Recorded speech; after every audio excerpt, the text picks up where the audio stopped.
at the end of last year that we got a Torchwood Monthly Adventures trilogy of stories with the Ood trilogy, Odyssey, Ood on It, and Oracle. Took a couple of months off with Puppet and Sabotage, and now we've got another trilogy in the works of some Gareth David Lloyd penned stories. Gareth David Lloyd plays Ianto, and he's also working on a trilogy of Ianto-centric stories for the Torchwood Monthly range. We've got Tube Strike, we've got Missing Molly, and we've got Disco, and we've got the first one released, Tube Strike. Now, this takes place during Ianto's time at Torchwood 1. Basically, before he moves to Cardiff, before he meets Captain Jack, he's in London working at Torchwood. It's his very early days. This is one of his very first field missions, and he's in the London Underground because there's a nest of weevils there that are causing havoc, causing people to disappear, bodies piling up. So him and his colleague Tommy, who is a recurring character in the Torchwood 1 box set. However,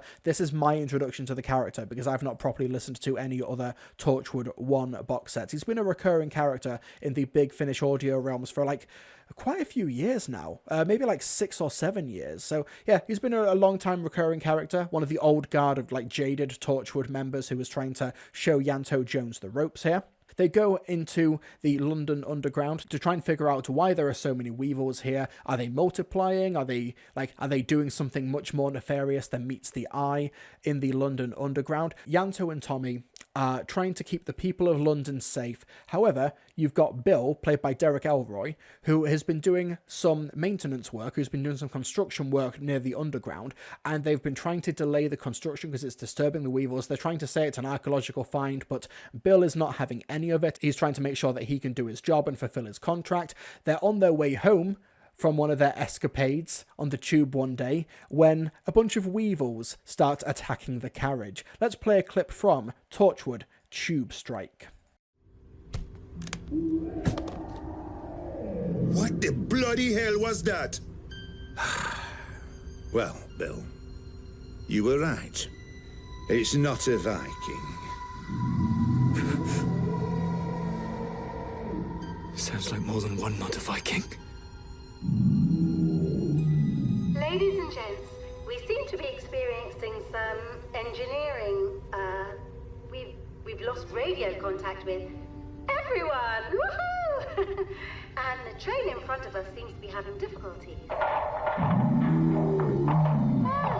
there seems to be a number of passengers on the line outside. Ianto! Yep. What's all this? This is our gear, Bill. Torchwood gear. Sit tight, everything's under control. He's so confident. Nasty, but confident. Are you okay?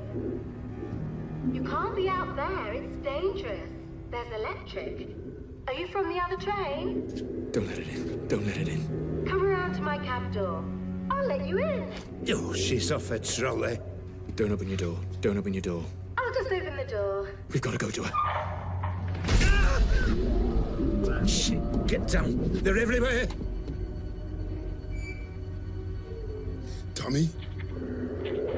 Oh, that's a lovely blouse. Oh, I can't listen to this.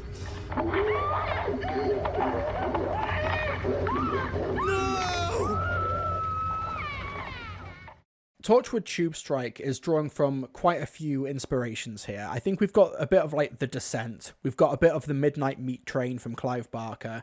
Things like that. It's sort of like a horror slasher story, except the slasher is not Jason Voorhees. It's not Michael Myers. It's a group of weevils who are starting to go a bit haywire. It's a really solid and fun and atmospheric hour-long story that I had a good time with. Like I said, this is my very first proper exposure to Tommy Pierce, but I still got a really good handle on what his and Ianto's dynamic was. And Tommy is like one of the old guard of Torchwood. He's talking about the weevils that they had to stop in the 1970s, so he's been around the block a few times as well. So he's definitely very, very jaded, whereas Ianto is like, I'm still kind of getting used to seeing the absolute worst of humanity here. But Tommy doesn't want to let on that he may be a little bit past it now. But there's also like the sort of like fun workplace banter. Like they're recording their escapades with the weevils, and they partially record it because Ianto's got a funny run, and Tommy just finds it really, really entertaining to watch.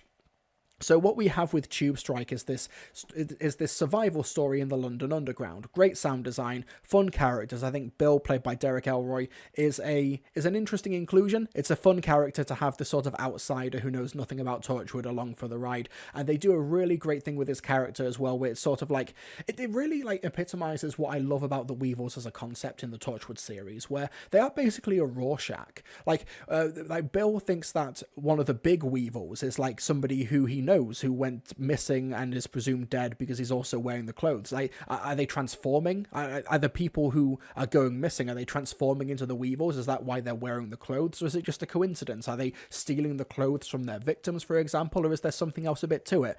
Whereas in the TV series, there's that one guy in the combat episode who's like, I think these Weevils are us in 1,000 years' time. And it's like a great idea because we don't know what the Weevils are, what they're doing, how they function, but they're just like the filth of like the universe, where they're just nothing but instinct and pain, and like they just want to eat, and they're so feral as well that sometimes like there is no grand plans of the universe. Sometimes some shit will just drop in the London Underground, and that's what Torchwood has to deal with, and people die along the way. You've also got, you heard in that clip, Tia, played by Kay Bridgman, who, according to Gareth David Lloyd, is inspired by those really upbeat and super happy people that you get like at those service jobs, who just sort of makes your day, but they're a little bit too happy. And that's not the last that we hear of Tia in that clip, even though she is attacked by Weevils. And so fun. It's a really nice bit of very dark gallows humor that's thrown in throughout frequent interludes over the course of the hour-long story. Really effectively done. A little bit arch in regards to the comedy, but the character work is still really effective. And because it is just so off-kilter from everything else in Tube Strike, I think it really, really works. I don't have too much to say about Tube Strike other than it's a really effective hour-long horror thriller story. You know, it's The Descent except they're in the London Underground. It's the Midnight Meat Train except it's a group of shitty Weevils that don't really follow any sort of logic, and you can't reason with them, you can't bargain with them. They're nothing but rage, and they're just really, really hungry. It's an effective story. Because I didn't know who Tommy Pierce was until afterwards, and I listened to the behind the scenes, and I figured, they've got like a history with each other. I actually thought that Tommy wouldn't make it out of this story, because it was like, Ianto is the only character I know, which means that the stakes are pretty high because anybody else in this box set could die. And, you know, that sort of like prequel mentality, I think really, really worked in Tube Strike's favour. But because Tommy Pierce, I learnt afterwards, is a recurring character, he was pretty safe from the chopping block. But the other characters, not so much. Blair Mowat's music is really, really good. It was interesting listening to his behind-the-scenes interview at the end of the story, where he talks about how the music was done using train sound effects, and the hissing, the whistling noises of the trains, like the metal scraping on metal, that was what he used to create the soundscape and the music for this story. Really, really thoughtful sound design here. Yeah, it's good. I enjoyed Tube Strike a lot. It's not incredibly complicated. There's not an awful lot to it thematically, but it's got some strong character work, some good humor and atmosphere. I had a good time with this. I'm looking forward to knowing what the upcoming stories in this trilogy are going to be. Missing Molly will come out in a few weeks' time. Molly went missing from the estate 12 years ago. Ianto remembers it as he just lived around the corner. Only Molly's come back. Ianto is just as interested as her parents in what happened to her. So yeah, Gareth David Lloyd is writing this one as well. This comes out next month. Missing Molly. We'll see how that pans out. But Tube Strike, good start to the trilogy. I liked it. Yeah, I enjoyed it.